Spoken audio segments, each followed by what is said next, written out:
Bonsoir et merci de nous ouvrir vos portes pour passer un temps de louange et d'étude de la Bible ensemble. On s'installe confortablement. Bon sabbat chez vous, saison 5 commence maintenant.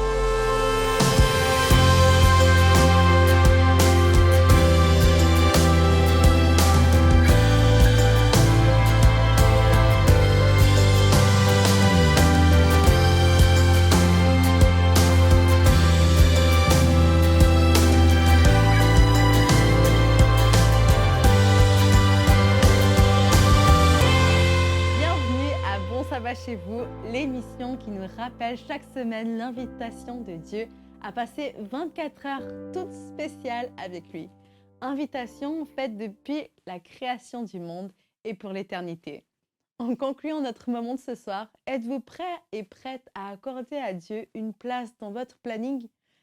Si vous ne savez pas comment procéder, suivez-nous pendant 30 minutes d'adoration à travers l'étude de la Bible et ses quelques chants de louange.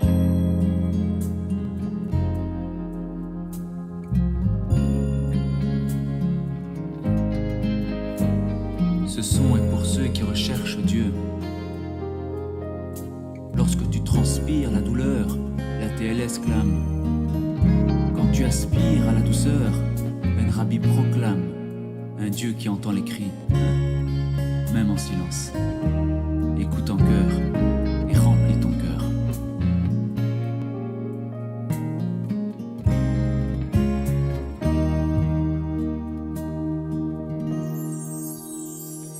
Seigneur, viens dans mon cœur. En ce moment, j'ai besoin de toi, car ta présence me donne la paix. Viens Seigneur et remplis-moi. Inonde-moi Seigneur, inonde-moi Seigneur de ta présence. Inonde-moi Seigneur, inonde-moi Seigneur, inonde-moi Seigneur, j'ai tant besoin de toi, inonde-moi Seigneur. Seigneur, viens dans mon cœur. En ce moment, j'ai besoin de toi, car tu es mon réconfort. Viens Seigneur, fortifie-moi. Inonde-moi Seigneur, inonde-moi Seigneur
je ne veux pas. Pourquoi? Je comprends pas, c'est moi. Je me fais la malle, les mains en bourbe. Je fais le mal, ma droite est plutôt courbe. J'ai mal, ta main est-elle trop courte? Mais tu fais quoi là, hein, Seigneur? Ma main n'est plus qu'un poing serré. En colère, je frappe, donne des coups à moi-même, l'esprit lacéré. Mon Dieu, j'ai lâché ta main. Fou, blessé, je saigne et j'en souffre. Je lève les yeux, ça sent le souffle. Je crie, jure, je suis au fond du gouffre. Seigneur, j'ai besoin de ton souffle. Inonde-moi, Seigneur. Je suis tombé, tu me relèveras. J'ai péché, oui, tu me laveras. J'ai fauté, mais je crois en toi. Inonde-moi, Seigneur. Déverse sur moi ta douce grâce. Un déluge d'amour face à face. Ton tsunami balaye mes erreurs. J'ai tant besoin de toi, Seigneur.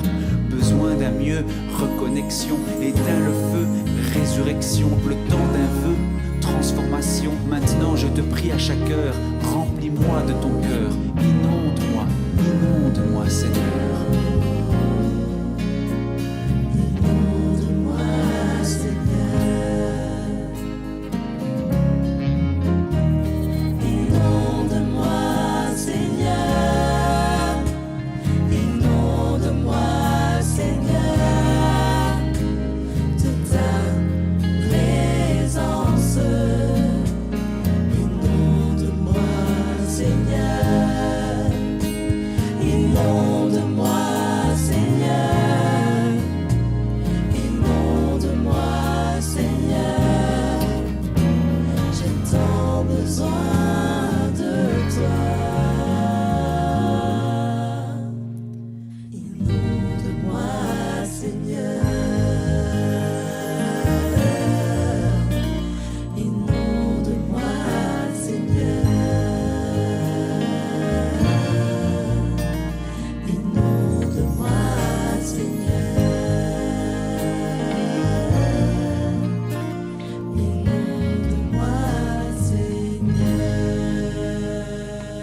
Inonde-moi, Seigneur.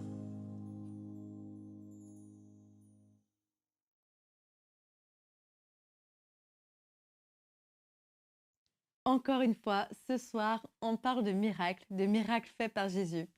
Et si vous aviez le pouvoir d'accomplir un miracle tout de suite maintenant, à qui offrez-vous ce cadeau incroyable? Je précise que la réponse, pour moi, n'est pas valide.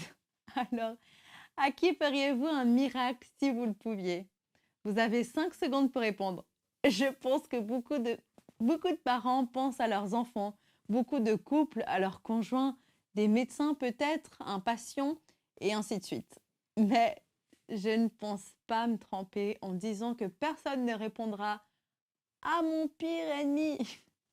Dans le texte biblique de ce soir, Jésus va nous surprendre par un énième miracle, mais aussi et surtout par la personne envers qui il a choisi de mettre à disposition sa toute-puissance. Ce soir, on se téléporte au jardin de Gethsémane. C'est parti. Le 27 mars 2022, au théâtre Dolby à Hollywood, se déroulait la 94e cérémonie des Oscars.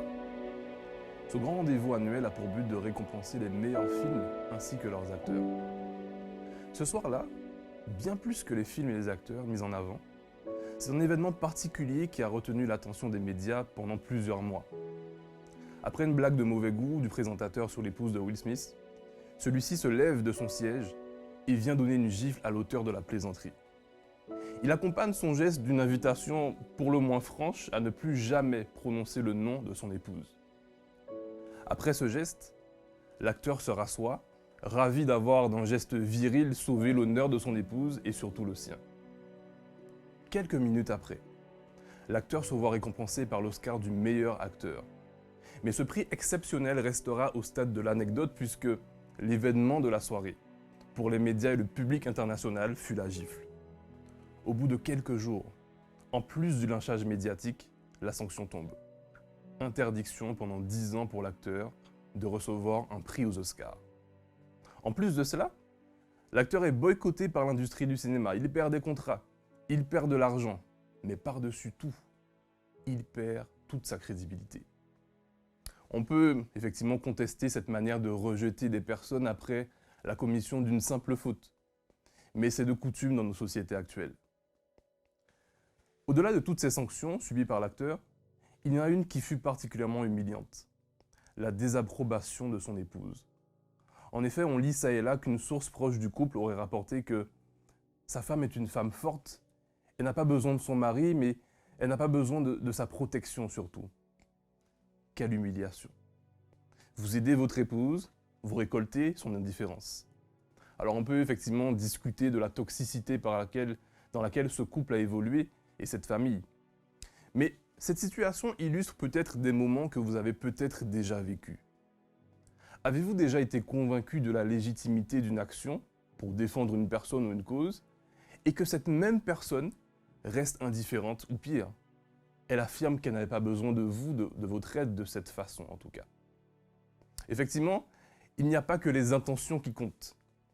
Nos intentions sont parfois empreintes d'ego, masquées derrière le voile de l'amour que l'on porte à l'autre.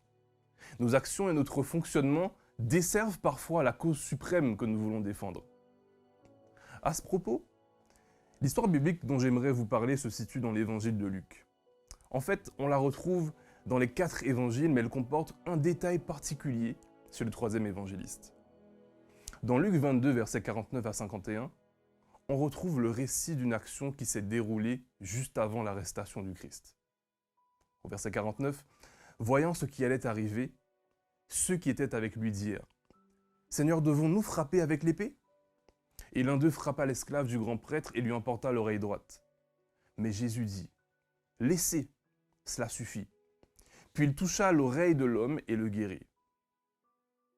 Quelques instants plus tard, après un bref échange avec les chefs du temple, Jésus est arrêté. Après avoir partagé la scène durant la Pâque, annoncé la trahison de Judas, rappelé les valeurs du service du royaume, prédit le reniement de Pierre, puis prié à Gethsémanée, Jésus est encerclé par une foule censée le livrer à la mort. Face à cette menace, l'un des disciples qui accompagnait Jésus a voulu défendre son maître en sortant l'épée du fourreau pour atteindre l'un des serviteurs du grand prêtre. A-t-il voulu trancher la tête? Ou le serviteur a-t-il pu esquiver cette attaque en ne perdant qu'une oreille? Finalement, on ne sait pas.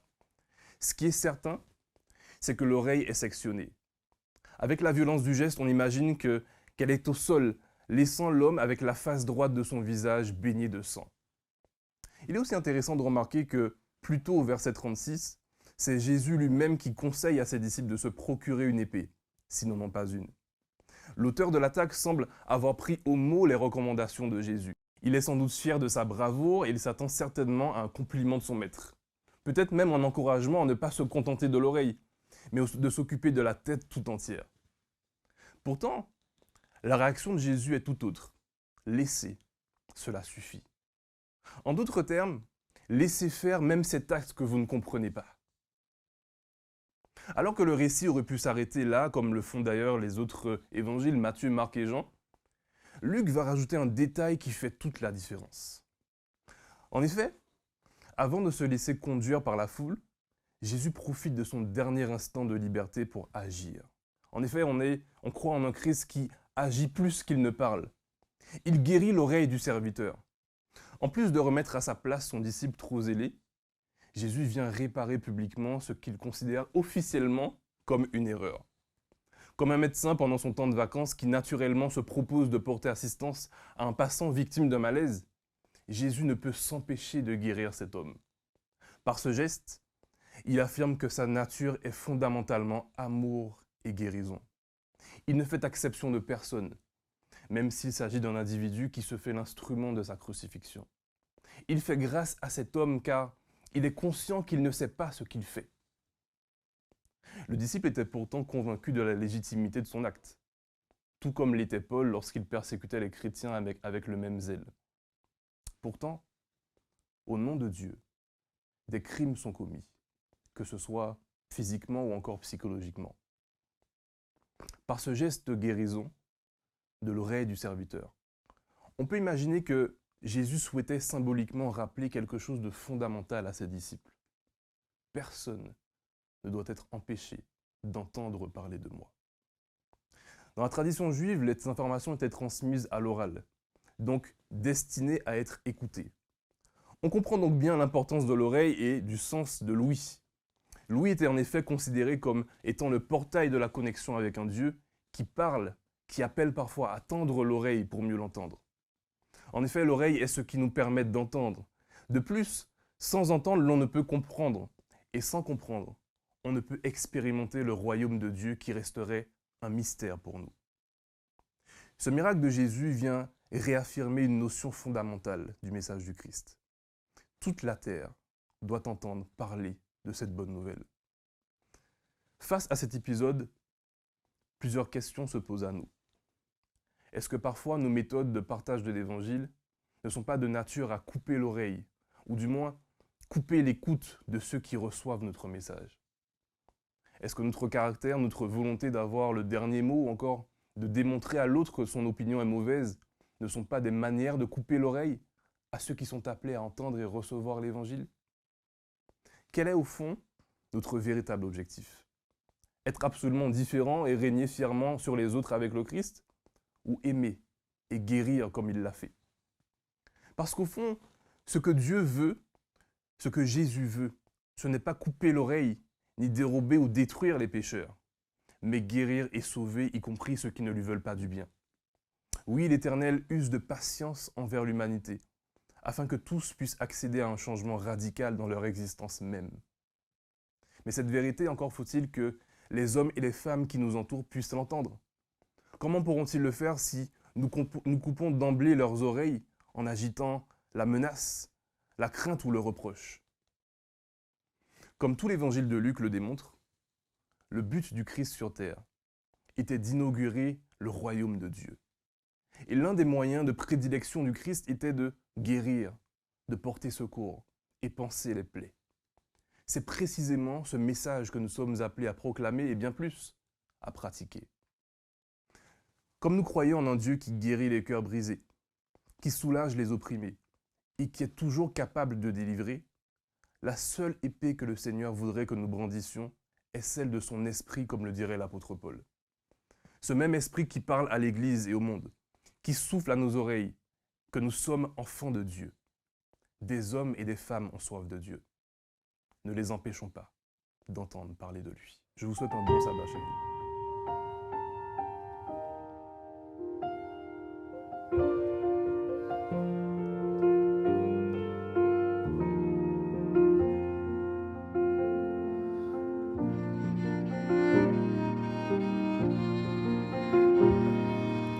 Wonderful, merciful Savior, precious Redeemer and friend, who would have thought that a lamb could rescue the souls of men? Oh, you rescue the souls of men. Counselor, Comforter, Keeper, Spirit we long to embrace. You offer hope when our hearts stand hopelessly lost away. Oh, we've hopelessly lost away.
Oui Seigneur, j'aimerais vraiment te remettre toutes ces personnes qui en ce soir même ont soif de toi.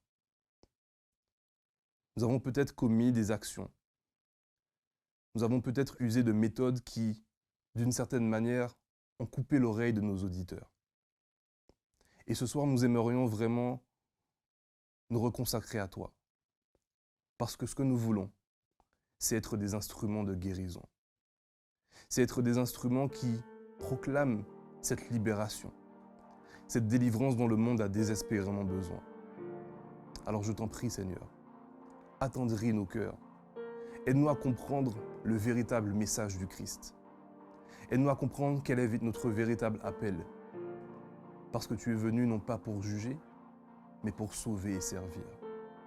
Alors que cette réalité puisse être la nôtre, que ton cœur puisse être le nôtre, et que ton esprit puisse continuer à nous animer.